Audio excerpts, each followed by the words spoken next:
Good afternoon ma'am. Good evening ma'am.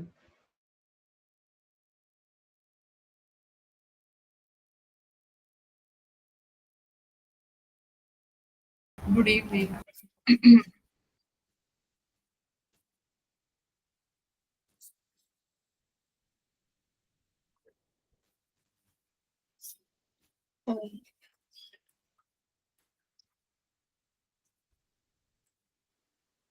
Ma'am जो question मैंने group में डाला है उसमें बता दो क्या करना है। हाँ, मैं एक बार देख। तुम्हारा सवाल फिजिक्स ग्रुप काम चला गया।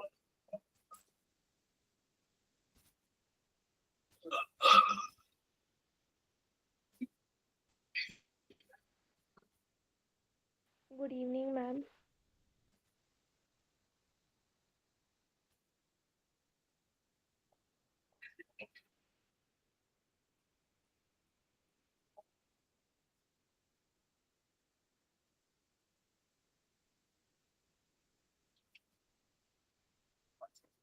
The identical sphere of mass and mass placed at the vertices of triangle.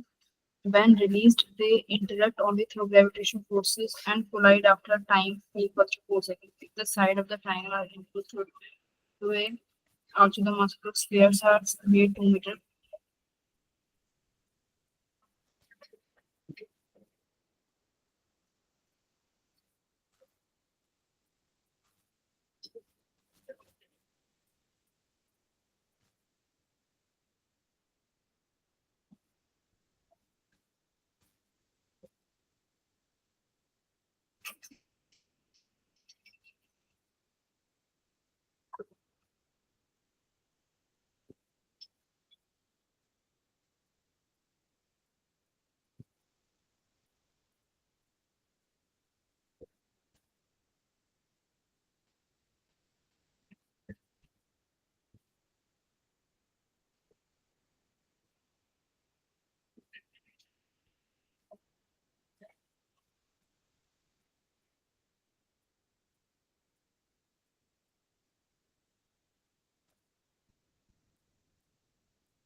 इसमें टाइम वाला फॉर्मूला लगा के देख लो रेडियस के साथ।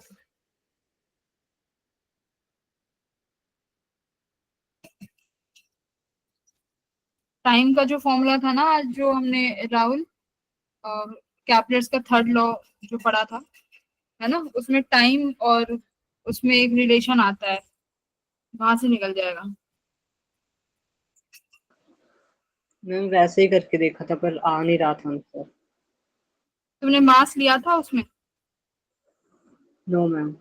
हाँ, तो उस फॉर्मूले में मास भी आता है ना, तो इसमें मास भी तो चेंज किया है ना, स्फेयर्स का मास भी 2m कर दिया, तो इसमें मास के साथ भी लेना पड़ेगा। तो वो कंप्लीट जो फॉर्मूला होता है रेडियस के साथ साथ मास भी जो चेंज हुआ है उसके साथ लो, तब आएगा आंसर। अच्छा, हाँ, ठीक है। यस मैम मैं ट्राई करके देखता हूँ। हम्म, आ ही जाएगा।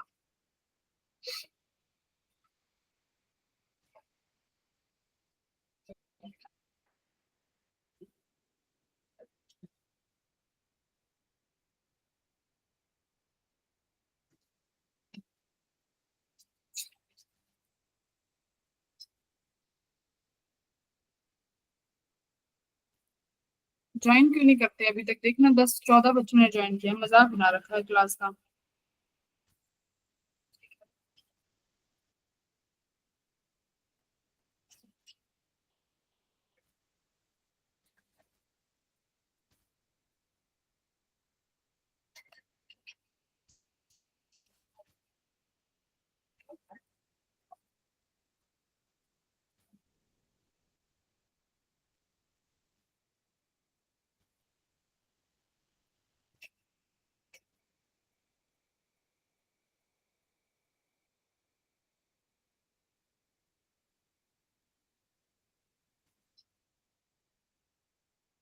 हिमाचल वालों का ग्रुप कहाँ चला गया?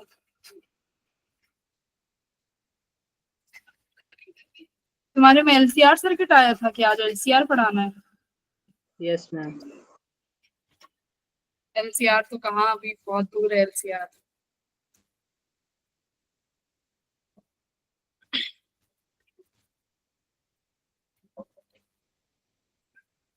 ठीक है, करें स्टार्ट क्लास। तुम देखो इतनी लेट आते हो, 5 मिनट क्लास लेट स्टार्ट होती है, 5 मिनट हम लोग बातें कर लेते हैं क्लास के बीच में, फिर क्लास कब लोगे? 1 1.5 घंटे की क्लास इफेक्टिवली 20 मिनट की जाती है। टाइम से ज्वाइन किया करो।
ओके, क्लास स्टार्ट करते हैं। आज हमें क्या पढ़ना है पता है ना?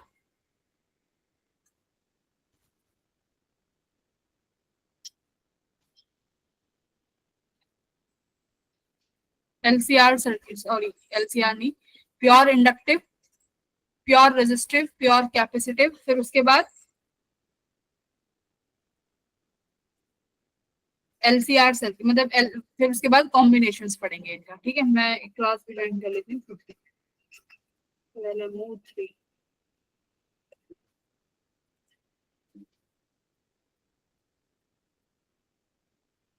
Good evening Sameer. समीर बेटा थोड़ा सीरियस हो जाओ, तुम्हारे अंदर बहुत कैपेबिलिटीज हैं, तुम जेई निकाल सकते हो, तुम किसी और ही डायरेक्शन में जा रहे हो। ठीक है, हमने प्योर रेजिस्टिव सर्किट पढ़ लिया था क्या? हम्म, ठीक है, प्योर रेजिस्टिव हो गया था, उसका फेज डायग्राम भी देख लिया था। इसमें जो करंट होता है रेजिस्टेंस में और जो वोल्टेज होती है, दोनों क्या होते हैं? इन फेस होते हैं, है ना? दोनों फेस में ही रहेंगे, तो इनका फेसर डायग्राम भी देखो साथ में ही आया है।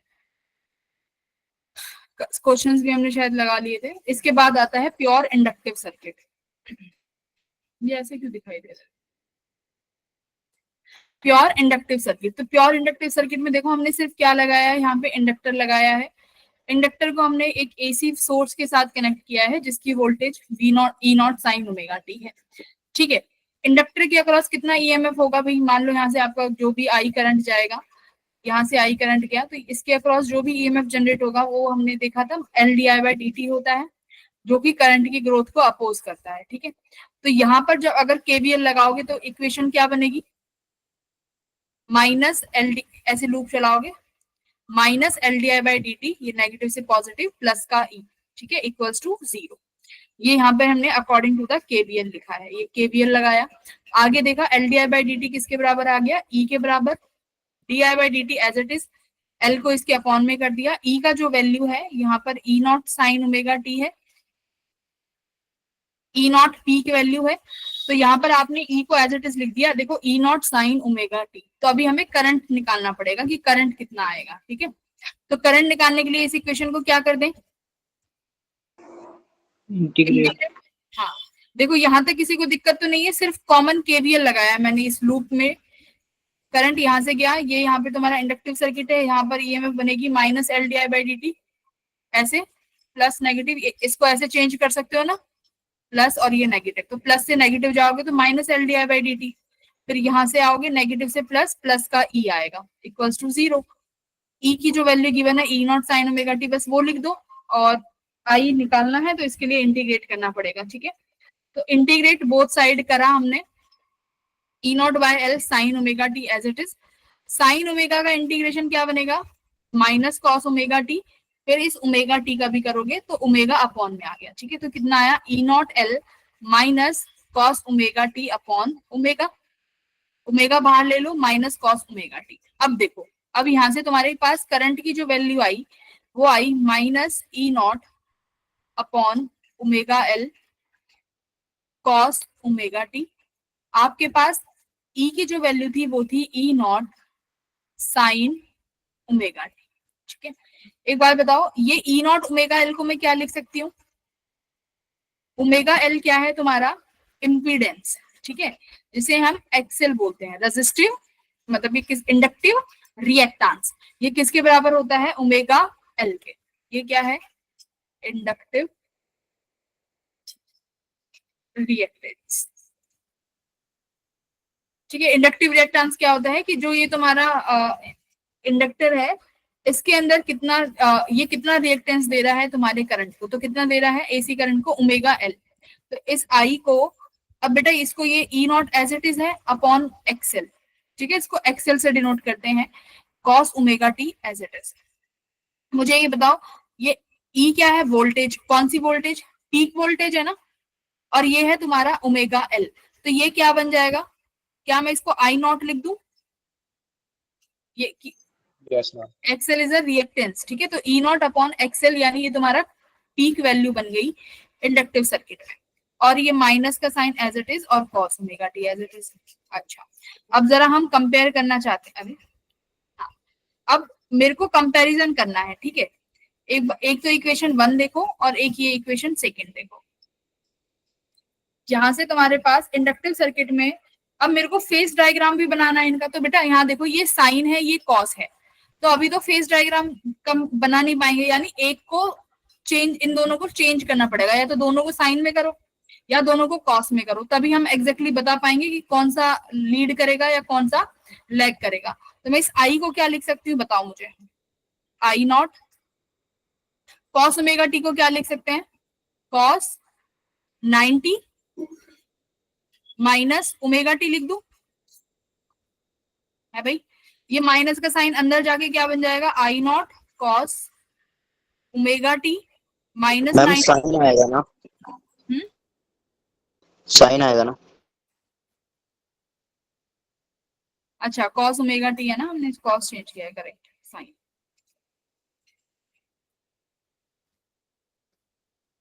ठीक है, ये अपना यहाँ पे साइन की वैल्यू आ गई।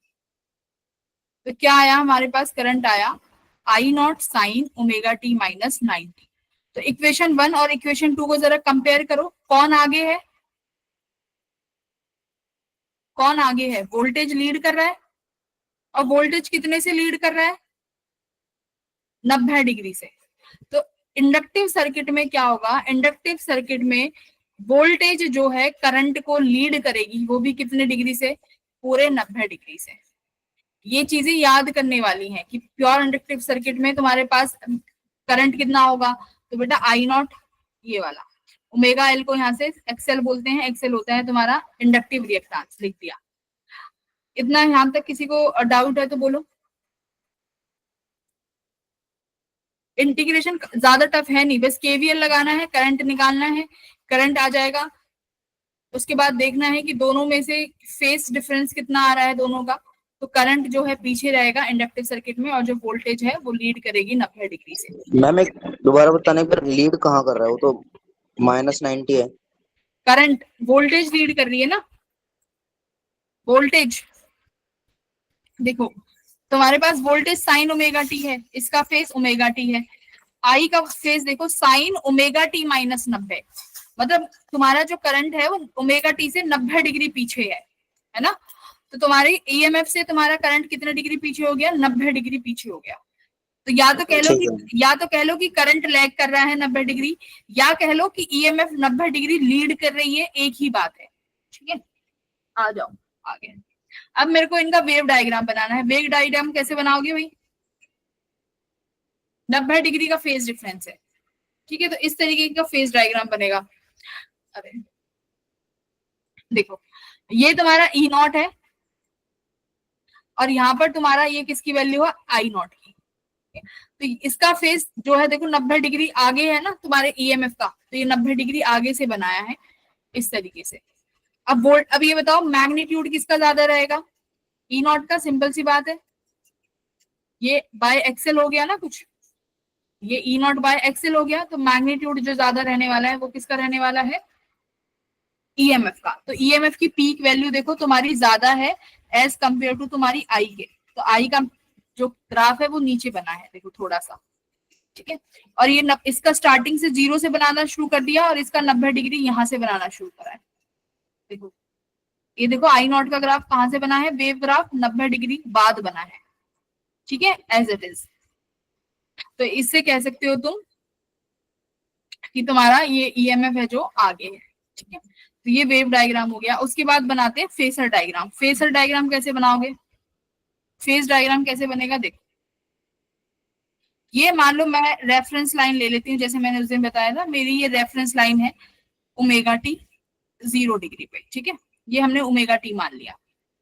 अब मेरे को ये बताओ वोल्टेज का फॉर्मूला क्या आया था? E equals to E naught sine omega T, I आया है I naught sine omega T minus 90 degree, ठीक है। तो ई नॉट तो कहाँ हो जाएगा भाई? साइन ओमेगा टी पे ही है। अच्छा, अगर इसको मैं 0 डिग्री मान लेती हूँ, ये 0 डिग्री की रेफरेंस लाइन है हमारा।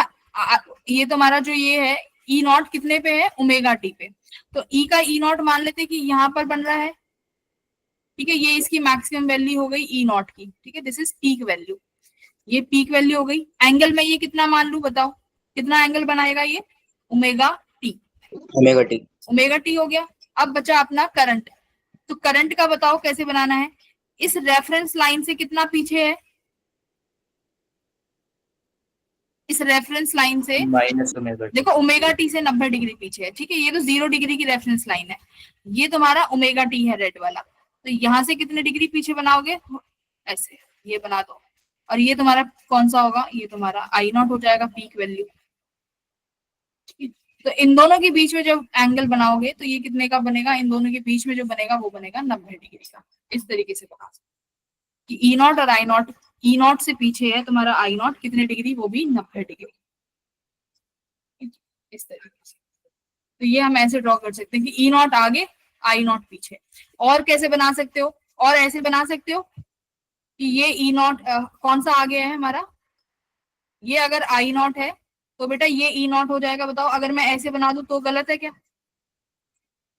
और मैं ये वाली लाइन बोल दूं कि ये मेरा 0 डिग्री पे है, ऐसे भी बन सकता है, इजी बनाना चाहूं तो। बोलो, ऐसे भी बना सकती हूँ ना कि गलत है? ये 0 डिग्री की लाइन, तो मैंने आई नॉट को 0 डिग्री पे बना दिया। अब आई नॉट से ई नॉट 90 डिग्री आ गया है तो उसको सीधा ई नॉट को 90 डिग्री का लेके बना दो इस तरीके से। ये भी ठीक है, इसमें भी कोई गड़बड़ नहीं है, और ये भी ठीक है, ठीक है। तो इस तरीके से omega T minus pi by 2 कैसे है? कहाँ पे? मैम यहाँ पे जो फेज डायग्राम बना हुआ है। हाँ, ये 0 डिग्री से है ना रेफरेंस लाइन, ये 0 डिग्री है। तो 0 डिग्री से कितने डिग्री एंगल आई नॉट कितने कितने का फेज बना रही है? Omega T minus 90। तो मैम यहाँ 90 माइनस ओमेगा टी नहीं होगा? कहाँ पे हमने क्या बनाया है? ओमेगा मैम टी जो माइनस बना हुआ 90 आएगा ना। 90 माइनस ओमेगा टी क्यों आएगा? ओमेगा टी से 90 डिग्री पीछे है टोटल ना? 90 और मैम ऊपर वाला ओमेगा टी है, तो मैम 90 माइनस ओमेगा टी नहीं आएगा? नहीं, देखो ये रेफरेंस लाइन 0 डिग्री पे है, या ये ई नॉट ओमेगा टी का एंगल बना रही है 0 डिग्री से। इन दोनों के बीच में 90 डिग्री एंगल है, तो ये वाला एंगल कितना बनेगा भाई?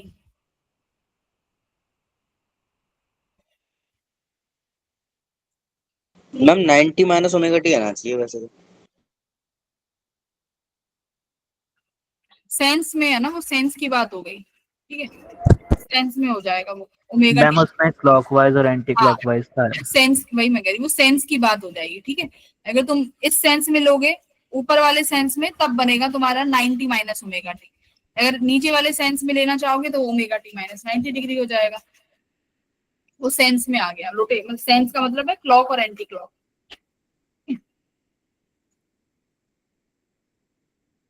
तुम ऐसे ये बनाना सीखो, ये वाला, ठीक है।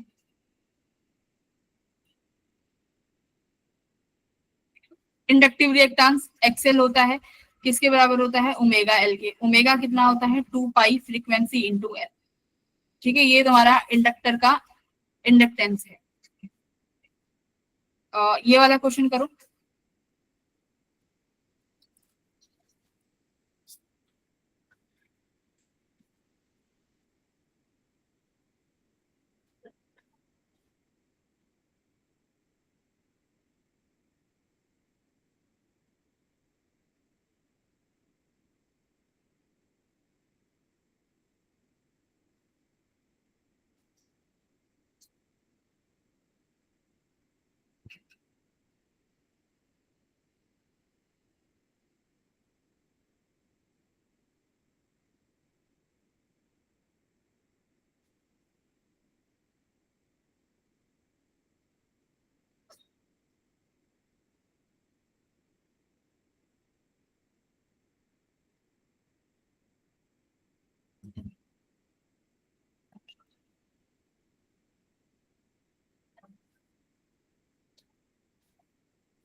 अच्छा, जो ये तुम्हारा इम्पिडेंस आया था, इसका यूनिट क्या होगा? मैम ओम। हाँ, है तो रिएक्टेंस ही, तो रिएक्टेंस की यूनिट क्या होती है, ओम। तो यहाँ पर तुम याद रखना कि एक्सेल की जो यूनिट रहेगी वो ओम ही रहने वाली है, ठीक है। ये क्या आंसर आया, option number B.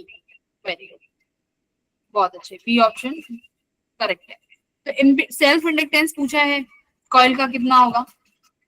The reactance of the coil when used in a domestic AC power supply, this is 100 ohm.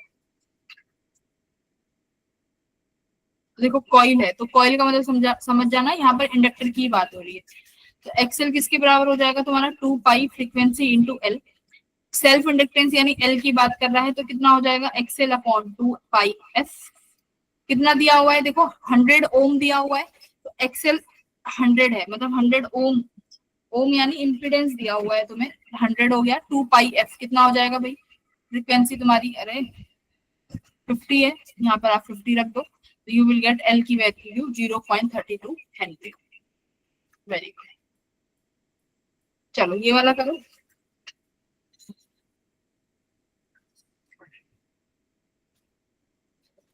Impedance पूछा है कॉइल का। इम्पीडेंस मतलब समझ गए, इम्पीडेंस मतलब क्या हो गया, एक्सएल, ठीक है। इसको इम्पीडेंस भी बोल देंगे, इंडक्टेंस भी बोल देंगे, सॉरी रिएक्टेंस भी बोल देंगे, समझ।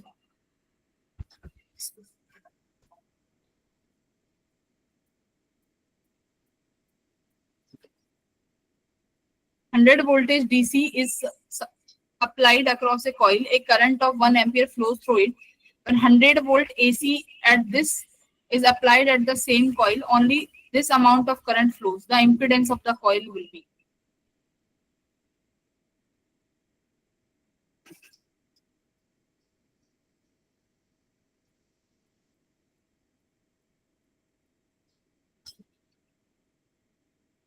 A.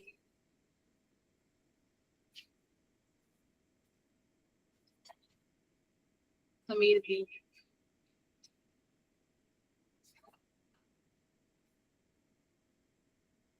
देखो इंडक्टिव, अभी तुमने देखा था कि हमारे पास करंट किसके बराबर आया था, I not equals to E naught upon XL AC में।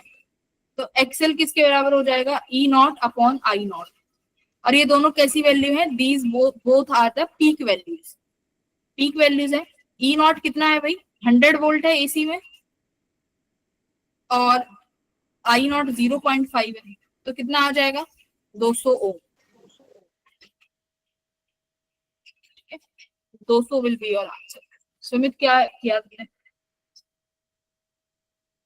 आरुष, आरुष भी ए।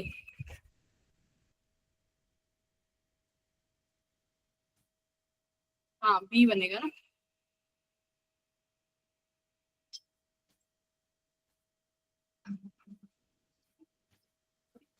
ठीक है चलो ये वाला करो। इंडक्टिव रिएक्टेंस और फ्रीक्वेंसी के बीच का ग्राफ है। तो इंडक्टिव रिएक्टेंस 2 पाई एफ एल है, तो एक्सएल बेटा डायरेक्टली प्रोपोर्शनल है फ्रीक्वेंसी के, तो कौन सा ग्राफ आना चाहिए? बी। वो 1/एक्सएल है, ये देखो ये 1/एक्सएल है। मैम डी आएगा।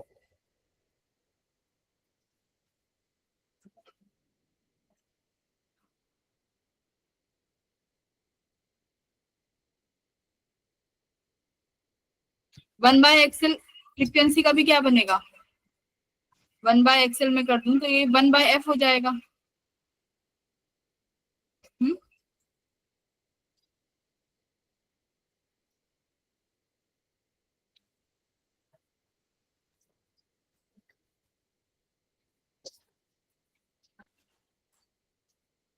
ठीक। वेरी गुड, बहुत अच्छा कृतिका, वेरी वेल डन। सबसे पहले कृतिका ने आंसर दिया है। फलक बहुत अच्छा, सी बनेगा ना, 1/एक्सएल के साथ फ्रीक्वेंसी का ग्राफ। देखो अगर इम्पीडेंस बढ़ाओगे तो फ्रीक्वेंसी क्या होगी, फ्रीक्वेंसी भी बढ़ेगी इम्पीडेंस के साथ साथ, ठीक है। और अगर 1/एक्सएल कर दोगे तो क्या होगा, अगर इम्पीडेंस कम और ये तुम्हारा फ्रीक्वेंसी है 1/एक्सएल और ये मान लो फ्रीक्वेंसी, ठीक है। अगर मैं अब एक्सएल को धीरे धीरे बढ़ाऊं तो फ्रीक्वेंसी के साथ क्या होगा, कम होगी ना, फिर 1 में हो गया ये। तो कैसा ग्राफ आना चाहिए, सी वाला। मैम डी क्यों गलत है, एक बार बता दोगे? डी कैसे सही है तुम्हारी नजर में, डी बताओ। ये तो स्ट्रेट लाइन आता है ना, जब भी हमारे पास कोई भी फंक्शन 1/एक्स में आता है तो उसका ग्राफ इसी तरीके से बनता है ना, रेक्टेंगुलर हाइपरबोलिक। जब भी कोई ग्राफ ये तो तब बनता है ऐसा ग्राफ जब डायरेक्टली हो कोई चीज, डायरेक्टली डिक्रीजिंग हो, तो यहाँ पर डी वाला नहीं बनेगा। 1/एक्स हो या 1/एक्स² हो, तब हमारे ये इस 1/एक्स² में कौन सा ग्राफ बनता है, पैराबोलिक। 1/एक्स में अगर कोई भी फंक्शन हो, कोई भी फंक्शन 1/एक्स के डायरेक्टली प्रोपोर्शनल हो तो कैसा बनता है, रेक्टेंगुलर हाइपरबोला ग्राफ, राइट। तो ये वो वाला ग्राफ है, इसीलिए सी ऑप्शन बिल्कुल करेक्ट। यस सी ठीक है, बढ़िया। फिर आता है प्योर कैपेसिटिव सर्किट। अब की बार सिर्फ क्या करेंगे, कैपेसिटर लगाया है तुम्हारे वोल्टेज के साथ, ठीक है। इसमें आ क्या रहा है, कुछ कुछ हो,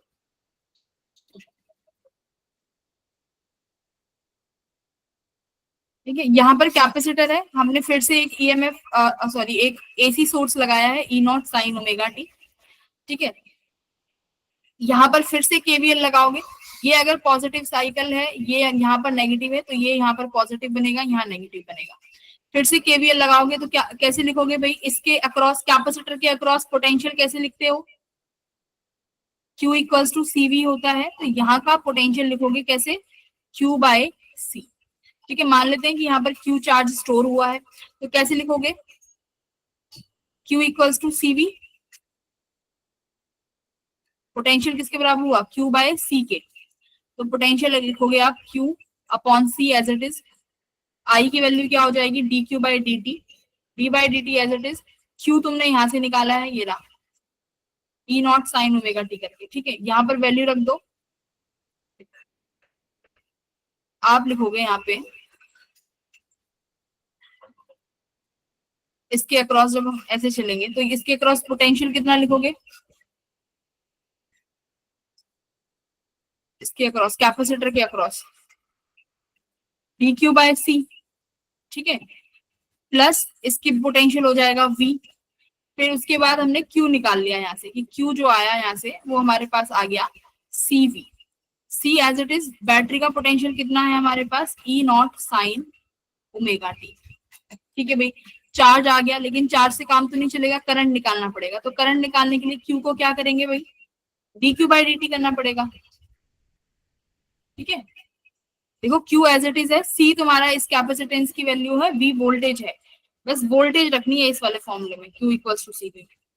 अब dq बाई dt करोगे तो इसका डिफरेंशिएट करोगे तो क्या हो जाएगा, c तो as it is, E not as it is sine omega T क्या बन जाएगा, कॉस ओमेगा टी, ओमेगा बाहर आ जाएगा डिफरेंशिएशन, ये बाहर आ गया। ठीक है, अब यहाँ देखो तुमने करंट निकाल लिया, ये ओमेगा सी क्या बन गया, ये ओमेगा सी क्या बनेगा, देखो यहाँ से आई नॉट, हाँ आई नॉट आया तुम्हारा E naught omega C cos omega T. ठीक है, अब ये सॉरी आई नॉट नहीं है, सिर्फ आई होगा, तो ये वैल्यू क्या बनेगी भाई, ये 1/r होना चाहिए ना।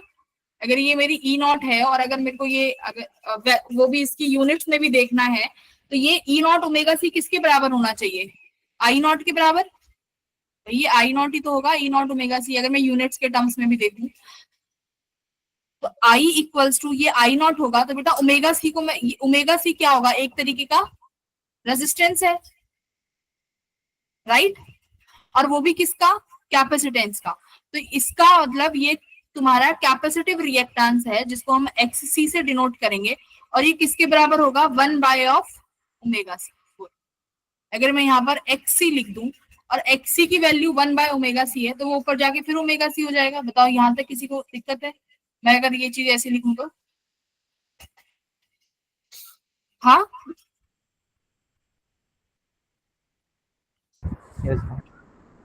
देखो यूनिट्स देखो ना, ये आई इक्वल, ये आई है, यहाँ पर करंट है, तो यहाँ पर भी करंट ही बनना चाहिए टर्म्स में।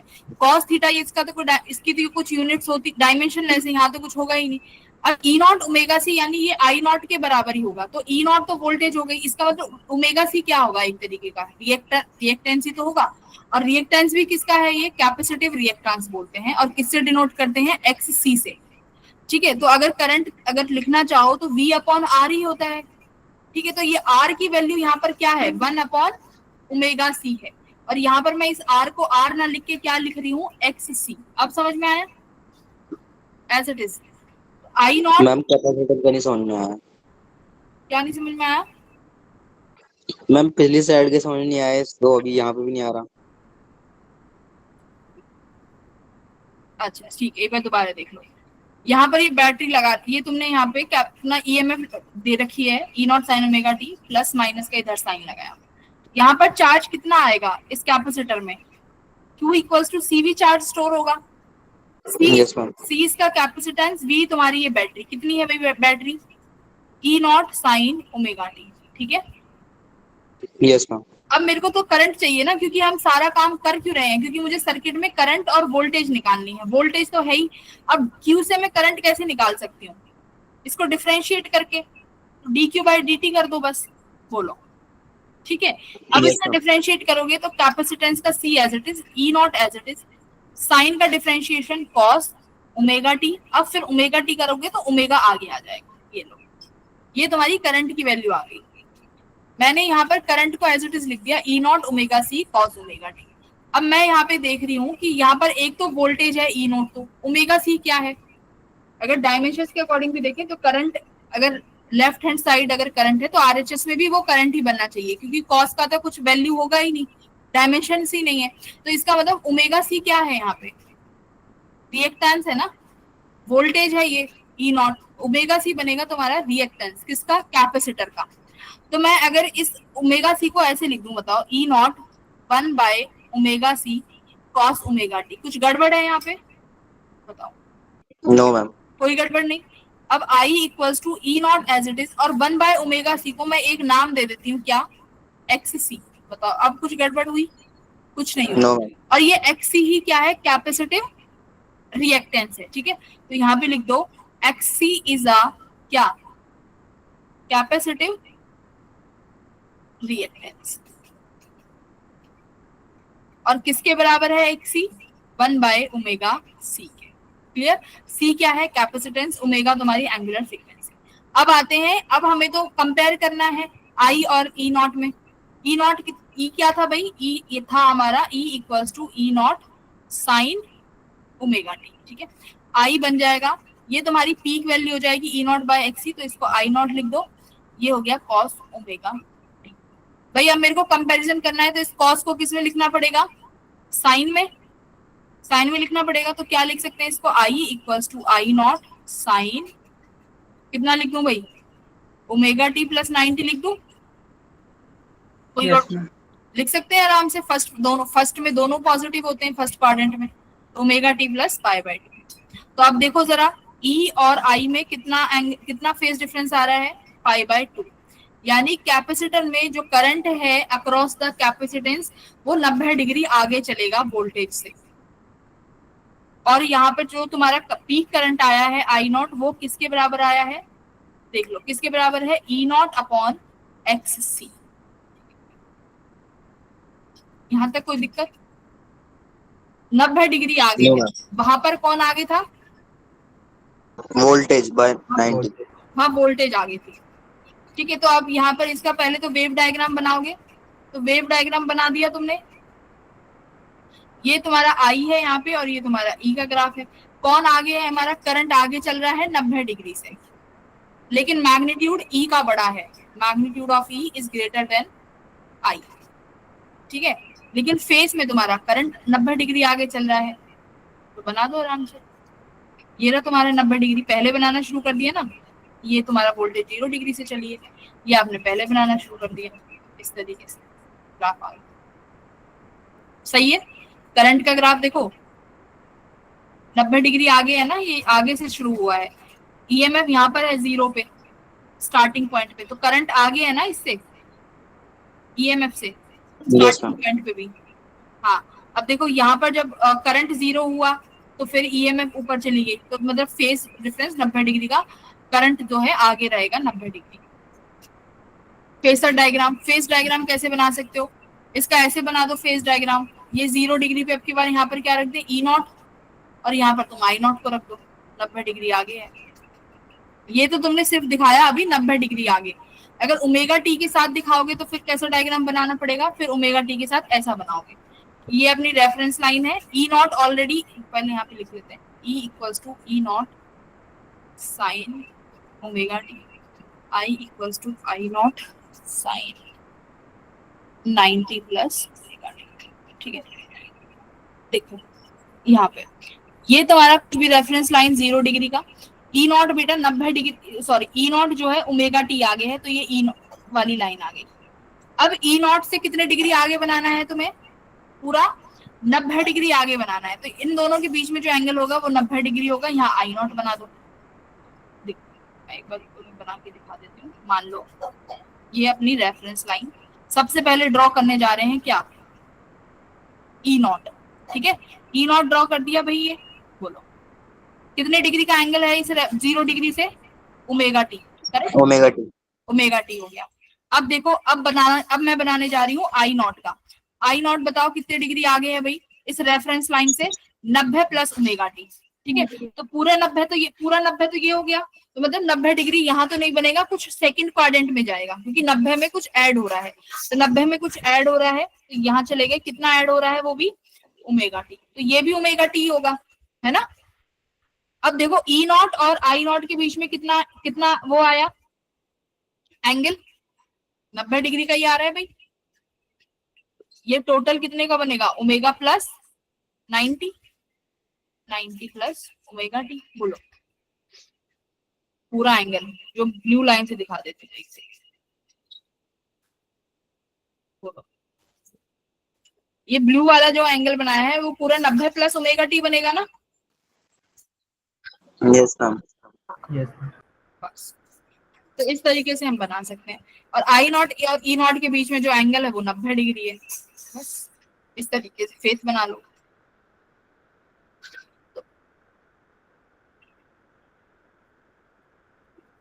अब एक चीज देखो, यहाँ पर एक एक्स सी किसके बराबर हो गया, X C equals to 1/ω c। मैं यहाँ पर क्या लिखूं, 1/ω क्या होता है, 2 पाई फ्रीक्वेंसी इंटू सी। अब मेरी एक बात सुनो, अगर मैं डीसी की बात करूं, डीसी करंट में या डीसी सर्किट में, डीसी सर्किट में बेटा फ्रीक्वेंसी कितनी होती है, 0। 0। 4 DC एक्स सी किसके बराबर हो जाएगा, देखो 1/0। 1/0 क्या होता है, इंफिनिटी। इन्फिनिटी। तो देखो डीसी सर्किट के लिए तुम्हारा कैपेसिटर कैसे हेल्प करेगा, कैसा रिएक्ट, कितना रेजिस्टेंस देगा, इनफाइनाइट रेजिस्टेंस देगा अगर डीसी में इसको बैठा दोगे। तो इसका इसीलिए तुम्हारा कैपेसिटर, जब तुम आगे जाके पढ़ोगे सेमीकंडक्टर्स में, रेक्टिफायर्स, जिसमें हम डीसी करंट को एसी करंट से अलग करते हैं, है ना, डीसी और एसी को अलग करते हैं, तो वहां पे कैपेसिटर यूज होता है। क्यों, कैपेसिटर किसको ब्लॉक कर देगा, डीसी को ब्लॉक कर देगा ना, क्योंकि डीसी के लिए तो कितना रेजिस्टेंस दे रहा है वो, इनफाइनाइट। देख रहे हो भाई, डीसी के लिए तो F0 हो गया तो इम्पिडेंस इन्फिनिटी हो गया। इन्फिनिटी इम्पिडेंस मतलब क्या डीसी को अपने अंदर से पास करने देगा, कैपेसिटर क्या डीसी को अपने अंदर से पास करने देगा, नहीं करने देगा। तो कैसे नहीं करने देगा। कैसे बिहेव करेगा, डीसी के लिए ये ब्लॉक कर देगा डीसी को। अगर मैं ऐसी बात करूं एक्सएल की, तो एक्सएल देखो क्या होगा, 2 पाई फ्रीक्वेंसी इंटू एल। अब डीसी सर्किट में F0 है, तो इम्पिडेंस कितना हो गया, 0। 0। तो डीसी सर्किट के लिए इंडक्टर का कोई भी रिएक्टेंस, कोई भी रेजिस्टेंस नहीं है, ठीक है। तो ये याद रखना है। तो यहाँ पर यही दिया हुआ है, देखो F is the frequency, DC circuit के लिए फ्रीक्वेंसी 0 है, तो ये इंफिनिटी हो जाएगा, तो कंडेंसर जो है डीसी को ब्लॉक कर देगा। ये बहुत इंपॉर्टेंट पॉइंट है, कंडेंसर ब्लॉक डीसी, ठीक है। और इम्पिडेंस, और तुम्हारा जो ये इंडक्टर है ये कैसे बिहेव करेगा, ओपन सर्किट, 0 रेजिस्टेंस दे रहा है, एक सिंपल वायर की तरह बिहेव करेगा इंडक्टर, राइट, एक सिंपल वायर की तरह बिहेव करेगा ना। और वो तुमने देखा भी है कि कुछ टी समय के बाद जाके क्या हो जाता है, इंडक्टर एक वायर ही बन जाती है।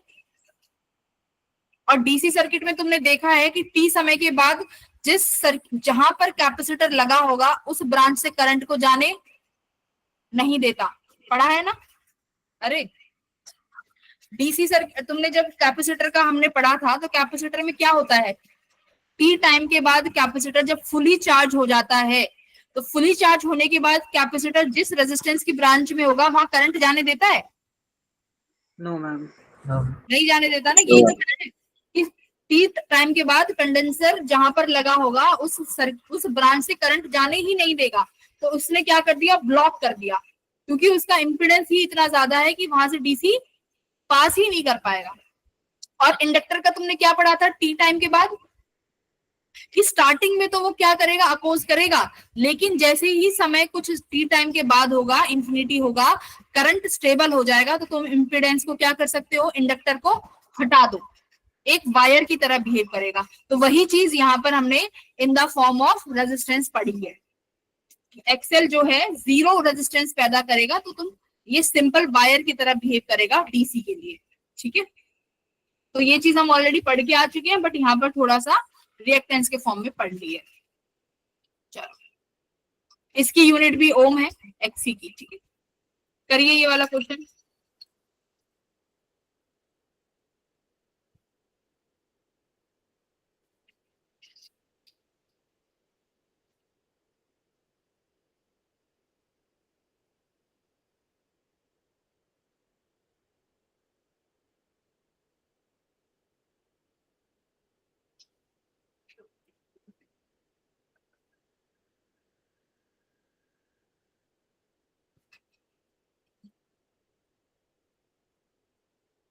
इजी पीजी है, ये भी कर दो फटाफट।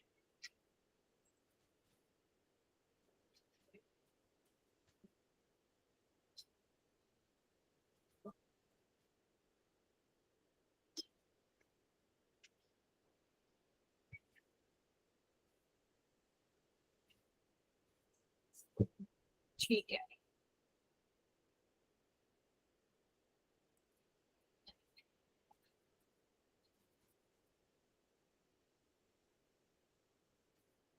कैपेसिटेंस दिया हुआ है 25 माइक्रोफेराड, फ्रीक्वेंसी दी हुई है 4000 हर्ट्ज। तुमसे पूछा है रिएक्टेंस, रिएक्टेंस का मतलब होता है इम्पिडेंस, ठीक है, या कैपेसिटिव रिएक्टेंस, एक ही बात है, जिसे हम डिनोट करते हैं एक्सी से। तो एक्सी अभी पढ़ा है हमने, 1/ओमेगा c आता है, और ये हो गया 1/2 पाई f इंटू सी। निकाल लो, सारी चीजें गिवन है, ठीक है। तो ये माइक्रो में रखना भाई, फ्रीक्वेंसी तो 4000, 25 इंटू 10⁻⁻6। तो when you solve this you will get option number A. तो नहीं आ रहा, ए ही आ रहा है क्या? Yes ma'am. ठीक है, ऑप्शन नंबर ए 5/, जैसा ये ठीक है। चलो ये करो, एक ईएमएफ दी हुई है, कैपेसिटेंस दिया हुआ है, कैपेसिटेंस रिएक्टेंस बताओ और पीक करंट बताओ सर्किट का।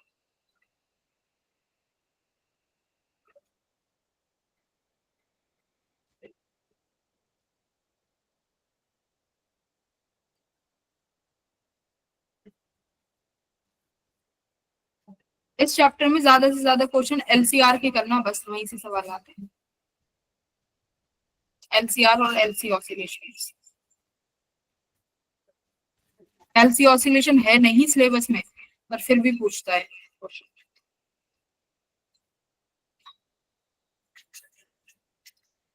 ठीक, वेरी गुड ऋषि, वेल डन।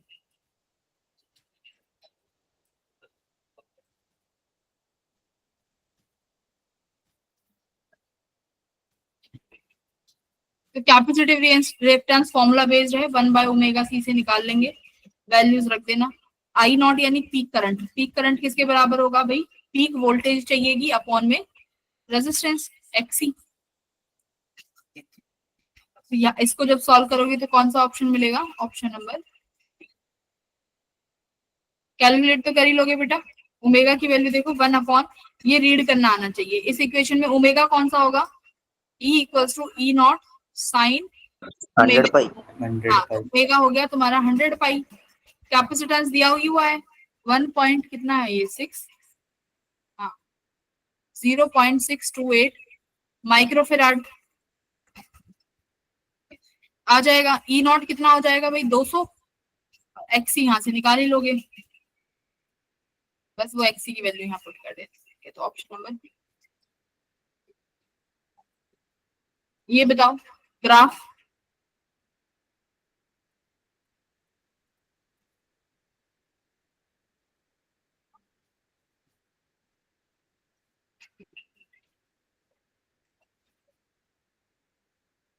ये इंपिडेंस दिए हुए हैं, तुम्हें खुद बताना है कि इसमें से कौन सा इंडक्टर है, कौन सा कैपेसिटर का ग्राफ है।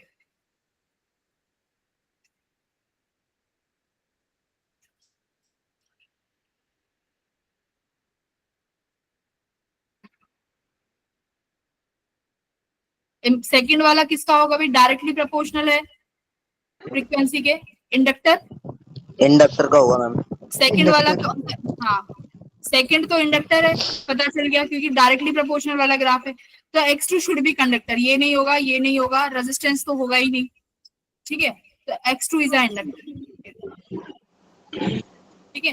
दूसरा तुम्हारा फंक्शन देखो 1/f में आ गया। मैंने बोला था जब 1/f में फंक्शन आ जाता है, या 1/x 1/f, जब भी ऐसे फंक्शन आते हैं तो हमारा ग्राफ इस तरीके से ही आएगा। तो इसलिए x1 क्या हो जाएगा तुम्हारा? कैपेसिटर। Option number C. ये ग्राफ बहुत आते हैं, याद रखना। जब एलसीआर सर्किट आएगा ना, तो फ्रीक्वेंसी के ग्राफ, पावर के साथ, वोल्टेज के साथ, करंट के साथ, बहुत सारे ग्राफ आएंगे इनके, और पूछे भी जाते हैं। अब हम स्टार्ट करेंगे अपना एलसी और आरसी सर्किट, ठीक है। उनमें थोड़ा सा बेटा ध्यान से देखना, समझने वाली चीजें बहुत हैं और कंफ्यूज होने वाली भी चीजें बहुत है, बट हम कोशिश करेंगे कि कंफ्यूजन तुम्हें ना हो।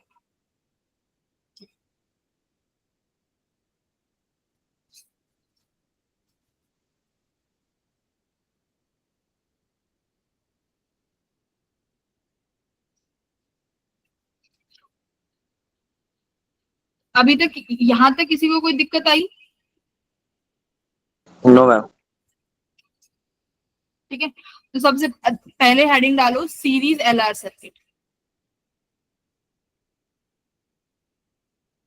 अब ये LR सर्किट जो है तुम्हारा AC वाला है, ठीक है, DC में हम पढ़ के आ चुके हैं, ये अपना AC वाला है। यहां पर हमने बनाया इंडक्टर, इंडक्टर के साथ रखा रेजिस्टेंस, ये अपनी EMF है AC। वोल्टेज हम मान लेते हैं भाई, अच्छा वोल्टेज के साथ नहीं करते, करंट के साथ कर लेते हैं। क्या हम करंट ले लेते हैं कि हमारे पास जो सर्किट में यहाँ करंट फ्लो कर रहा है बेटा, उसकी वैल्यू है I0 साइन ओमेगा टी। ठीक है, ये अपना इंडक्टर है और ये मान लो ये अपना रेजिस्टेंस। ठीक है, मैं मान लेती हूँ कि हमारे पास R के पास जो मैक्सिमम पीक वैल्यू आने वाली है वो कितनी आने वाली है, V0R। V0R क्या है, मैं यहाँ पे लिखती हूँ, पीक वैल्यू अक्रॉस रेजिस्टेंस। ठीक है, L के अक्रॉस बेटा जो पीक वैल्यू आने वाली है वो मैं मान लेती हूँ V0L है। ठीक है, तो V0L कितना होगा, पीक वैल्यू अक्रॉस इंडक्टर। ठीक है, अब बेटा मेरे को रेजिस्टेंस में किसी टी टाइम पर चाहिए वैल्यू, ध्यान से सुनना। आपको पता है ना कि इंडक्टर और रेजिस्टेंस में एक साथ तो ये V0R सेटअप नहीं होगा, पीक वैल्यू धीरे धीरे सेटअप होगा ना पीक वैल्यू, क्योंकि यहाँ पर सर्किट में ऐसे ही होता है, एकदम से पीक वैल्यू नहीं आती, साइकिल है पूरी, पहले 0 होगा, फिर धीरे धीरे धीरे फिर पीक वैल्यू होगी, फिर पीक से फिर गिरेगा, फिर 0 हो जाएगा। तो मैं चाहती हूँ कि मुझे टाइम बेस्ड वोल्टेज मिल जाए अक्रॉस रेजिस्टेंस, तो वो किसके बराबर होगी,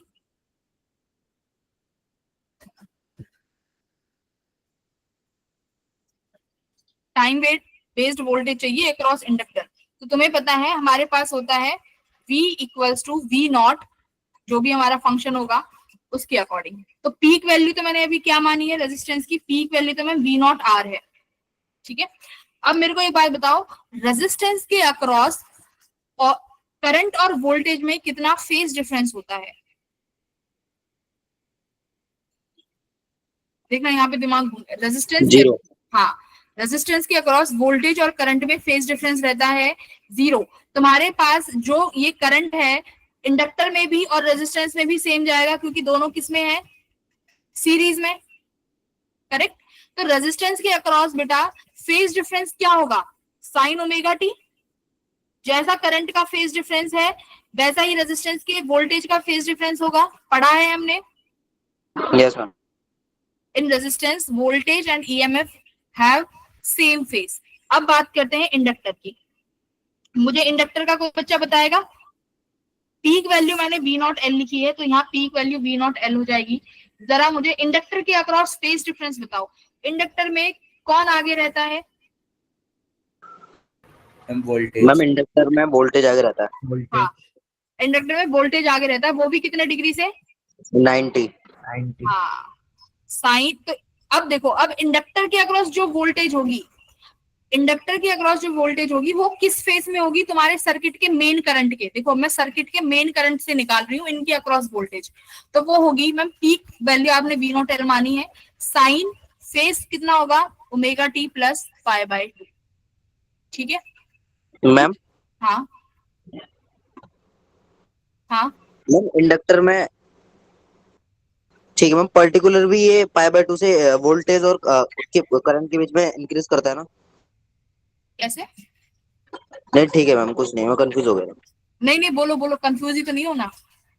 नहीं मैम, हो गया शॉर्ट। ठीक है, अब देखो हमारे पास जब हमने रेजिस्टेंस पढ़ा था तो रेजिस्टेंस क्या कहता है कि जो वोल्टेज का फेस है वही करंट का फेस होना चाहिए, राइट।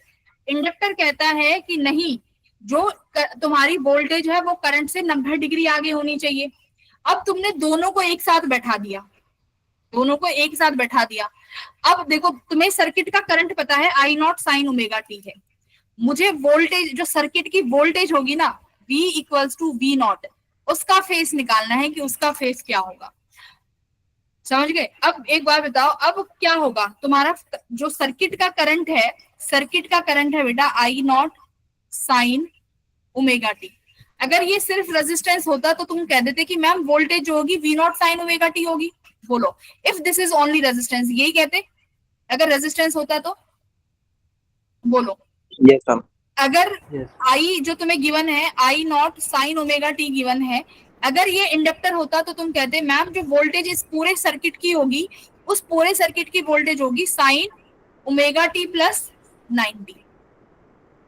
अगर ये सिर्फ और सिर्फ कैसा सर्किट होता? प्योर इंडक्टिव सर्किट होता। बोलो, यस मैम। मुझे ये वोल्टेज निकालनी है, अभी हमें करंट गिवन है, मुझे ये बताना है कि इस पूरे सर्किट का वोल्टेज क्या आएगा। अब एक बात बताओ, रेजिस्टेंस चाहता है 0 डिग्री फेस लाओ, इंडक्टर चाहता है 90 डिग्री फेस लाओ, तो दोनों कहीं ना कहीं क्या करेंगे? कॉम्प्रोमाइज करेंगे, कहेंगे ना 0 रखते हैं ना 90 रखते हैं, कहीं ना कहीं बीच में रख लेते हैं। कुछ ऐसा ही जुगाड़ पानी होगा, बताओ, कुछ ऐसा ही आंसर निकल के आएगा कि आपने मैम सर्किट का जो मेन, सर्किट में जो मेन करंट है वो आई नॉट साइन ओमेगा टी है, सर्किट की मेन वोल्टेज निकालनी है। अगर प्योर रेजिस्टेंस और प्योर इंडक्टिव वाले केस होते तो ये वाला सिनेरियो बनता। अब यहाँ क्या सिनेरियो बनेगा वो हमें निकालना है। चलो निकालते हैं, आगे बढ़ते हैं।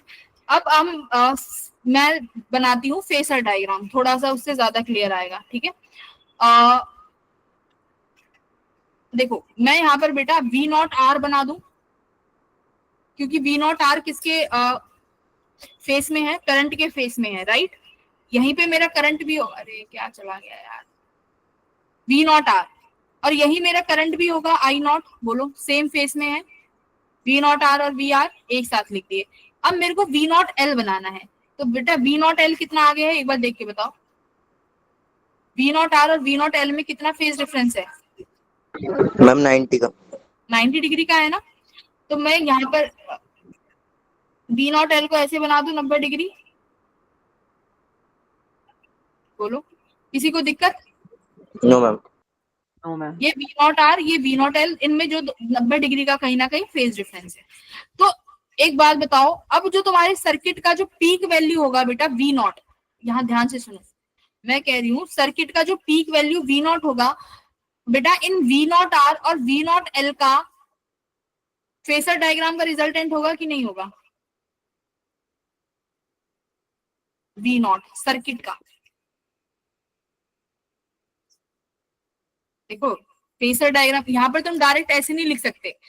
देखो यहाँ पर तुम्हारे पास इंडक्टर है और ये कैपेसिटर, ये तुम्हारा रेजिस्टेंस है। अगर यहाँ पर एसी वोल्टेज है, ठीक है, यहाँ पर मैंने बताई कि बेटा तुम्हारे peak value V not R है, यहाँ पर वी नॉट एल है। अगर ये डीसी होता तो तुम कहते मैम ये रेजिस्टेंस R1, ध्यान से सुनना अभी, R2, और ये अगर डीसी आपने मैम वोल्टेज V मानी है, इसके अक्रॉस V1 है और इसके अक्रॉस V2 है, तो ये V किसके बराबर होती? V1 प्लस V2 के बराबर होती, यही बोलते डीसी में। अब यहाँ पर बेटा ये एसी है, यहाँ पर डायरेक्टली ऐड नहीं कर सकते, क्योंकि यहाँ पर वी नॉट आर और वी नॉट एल खुद किस में है? एक, उनके बीच में खुद एक फेज डिफरेंस है। तो इस वी नॉट को निकालने के लिए हमें क्या ऐड करना पड़े, कैसे निकालना पड़ेगा? फेसर की मदद से, ठीक है। हम यहाँ पर रिजल्टेंट की मदद से भी निकाल सकते हैं। तो आप कहोगे मैम वी नॉट हमें निकालना है, किसके बराबर होगा? अंडर रूट ऑफ क्या? V naught square L plus V naught square R, बीच में एंगल कितना बन रहा है? कॉस 90 डिग्री, तो लास्ट वाली टर्म्स तो जीरो ही हो जाएंगी, बस इतना आया, ठीक है। अभी देखते जाना, वी नॉट स्क्वायर एल को क्या लिख सकते हैं भाई, बताओ बताओ। In terms of current, current के टर्म्स में लिखना है, I naught. आई नॉट के टर्म्स में लिखना है। तो देखो आई नॉट को हम ये लिख, मैं यहाँ पे लिख देती हूँ, आई नॉट हो जाएगा, नहीं यहाँ तो नहीं लिखते, इसी के नीचे ही लिख देते हैं। देखो आई नॉट, आई नॉट रुक जाओ, इक्वल्स टू किस में लिख रहे हैं? पहले हम लोग इंडक्टर में लिख रहे हैं, तो इंडक्टर के अक्रॉस बेटा पीक वोल्टेज कितनी है? V not L. इंडक्टर के अक्रॉस रेजिस्टेंस कितना होगा? X L. ये दिक्कत किसी को? रेजिस्टेंस के अक्रॉस पीक करंट कितना होगा? आई नॉट इक्वल्स टू, इसकी पीक वोल्टेज कितनी है? V not R. इसके पास रेजिस्टेंस कितना है? रेजिस्टेंस के पास तो आर ही है, बताओ क्या यहाँ पर किसी को गलती लग रही है या कुछ समझ नहीं आ रहा है या कहीं पे कुछ दिमाग उल्टा सीधा जा रहा है तो बताओ। वही वी नॉट एल और वी नॉट के अक्रॉस मुझे करंट के टर्म्स में लिखना है। दोनों सीरीज में है तो दोनों में सेम करंट जा रहा है, दोनों का पीक करंट मैंने आई नॉट माना, तो किसके बराबर होगा मैम? उसके अक्रॉस जितना पीक वोल्टेज है अपॉन रेजिस्टेंस, रेजिस्टेंस के अक्रॉस जो पीक वोल्टेज है उसका अपॉन में रेजिस्टेंस। तो यहाँ पर ऊपर रखो इसको, वी नॉट किसके बराबर हो जाएगा? I naught square into X square L plus I naught square into R square. तो मैं यहाँ से आई नॉट कॉमन ले लूं, बाहर आ गया, अंदर क्या बचा? X square L plus R square. बोलो ये एक्स स्क्वायर प्लस, अब v किसके बराबर होता है? v equals to I R होता है। मतलब ये जो भी तुम्हारे करंट, जो भी तुम्हारे रूट में जो वैल्यू आई है ये क्या है? ये क्या होना चाहिए? रेजिस्टेंस होना चाहिए। और इसको हम क्या बोलेंगे बेटा? इम्पीडेंस, सर्किट का इम्पीडेंस। और किससे डिनोट करते हैं? z से। तो z किसके बराबर आया? Under root of R square plus X square L. अब देखो, तुमने तुम्हारे सर्किट की जो पीक वोल्टेज है वो तो निकाल ली। यहाँ पर ये जो वी नॉट मैं कह रही थी, ये वी नॉट तो तुमने फाइंड कर लिया ना? कितना? आई नॉट अपॉन इस सर्किट का टोटल रेजिस्टेंस निकालना था। इस सर्किट का टोटल रेजिस्टेंस आ गया कितना? Z। बोलो करेक्ट। तो तुम लिख सकते हो ma'am V equals to V naught, value आ गई, बट क्या अभी फेस आया? क्या पता चला कि अभी करंट और वोल्टेज के बीच में फेस कितना बनेगा? अभी वो नहीं पता चला, वो बनाना है अभी। समझ में आ रही है चीजें धीरे धीरे? हाँ यस मैम। देखो आदर्श, एक बार मैं यहाँ तक रिपीट कर देती हूँ कि यहाँ तक क्या किया। ठीक है, हमने क्या किया? हमने इंडक्टर लिया और रेजिस्टेंस लिया। सर्किट में कुछ नहीं गिवन, बस सर्किट में ये गिवन है कि जो करंट है ना वो आई नॉट साइन ओमेगा। देखो तुमने जो अगर ये समझ लिया ना, इसके बाहर, इसके बाद पेपर में इसके अलावा कुछ नहीं आएगा। ठीक है, I equals to I naught sine omega T current है। ठीक है, अब हमने क्या किया? इंडक्टर और रेजिस्टेंस के अक्रॉस किसी टी टाइम पर हमने वोल्टेज लिख ली। ये किसी भी टी समय पर पूछ सकता है पेपर में, बताओ किसी भी टी समय पर क्या वोल्टेज है? तो हमें फेस के साथ लिखना है, याद रखना। तो पीक वोल्टेज क्या हो जाएगी? आपने पीक वैल्यू लिखी वी नॉट आर, इंडक्टर के अक्रॉस लिखी वी नॉट एल। इस V not R V not L को तुम करंट में भी लिख सकते हो कि भाई रेजिस्टेंस के अक्रॉस पीक करंट होगा आई नॉट, और वहां पर किसके बराबर होगा वो? वी नॉट आर अपॉन इसका रेजिस्टेंस। इंडक्टर के across peak current I not होगा, जो कि वोल्टेज, कौन सी वोल्टेज? इंडक्टर की पीक वोल्टेज अपॉन इंडक्टर का रेजिस्टेंस क्या होता है? एक्सएल। लिख लिया। इसके बाद हमने क्या किया? रेजिस्टेंस का ये लिखा फेस, की रेजिस्टेंस के अक्रॉस वोल्टेज का फेस क्या होगा ये तो बताओ। तो रेजिस्टेंस और इंडक्टर में, रेजिस्टेंस और करंट में कोई भी फेस डिफरेंस नहीं होता। तो रेजिस्टेंस के अक्रॉस जो वोल्टेज है वो as it is same phase में होगी जो तुम्हारे सर्किट का करंट है। देखो साइन ओमेगा टी, तो यहाँ भी साइन ओमेगा टी। और इंडक्टर में क्या होता है? देखो ये रहा प्योर इंडक्टर। प्योर इंडक्टर अगर होता तो अगर करंट की वैल्यू साइन ओमेगा टी है तो वोल्टेज कितने डिग्री आगे होती? 90 डिग्री आगे होती। तो करंट यहाँ पे देखो, तुम्हारे इंडक्टर में जो करंट पास कर रहा है वो कर रहा है I naught sine omega T. तो इंडक्टर के पास जो रेजिस्टेंस होगी भाई वो किस फेस में होगी? Omega T plus pi by two. Yes और नो? इतना क्लियर है? Omega T plus pi by two. ठीक है, हमने ये लिख लिया। अब बात आती है कि जो सर्किट का वोल्टेज है, कम सर्किट का टोटल वोल्टेज है वो बताओ, और उस सर्किट के टोटल वोल्टेज का करंट के साथ कितना फेज डिफरेंस आता है वो बताओ। हम वो निकालने जा रहे हैं। तो हमने निकाला बेटा, डायग्राम बनाया कि करंट और रेजिस्टेंस की जो वोल्टेज है वो एक ही फेस में है। तो ये वी नॉट एल 90 डिग्री आगे है। आगे वी नॉट जो है मैंने यहाँ सिखाया कि वी नॉट और V not L direct add इसलिए नहीं होंगे क्योंकि दोनों फेसर डायग्राम में है, उनके बीच में फेस एंगल है, तो वेक्टरली ऐड करोगे। कर दिया। यहाँ पर बस आई नॉट की वैल्यू रखी, सब ये किया, तो ये जेड निकल के आया। जेड का मतलब है इस पूरे सर्किट का इम्पिडेंस, इस पूरे सर्किट का रेजिस्टेंस कितना है, इसको इम्पिडेंस बोलेंगे। आ गया। अब तुम्हारे पास वोल्टेज की वैल्यू आ गई कि वोल्टेज की वैल्यू ये आई है, ये रहा।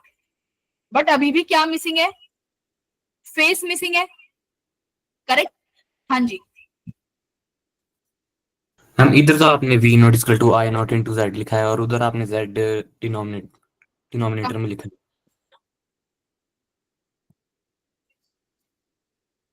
अच्छा बी नॉट है ना, बी है सॉरी आई नहीं है।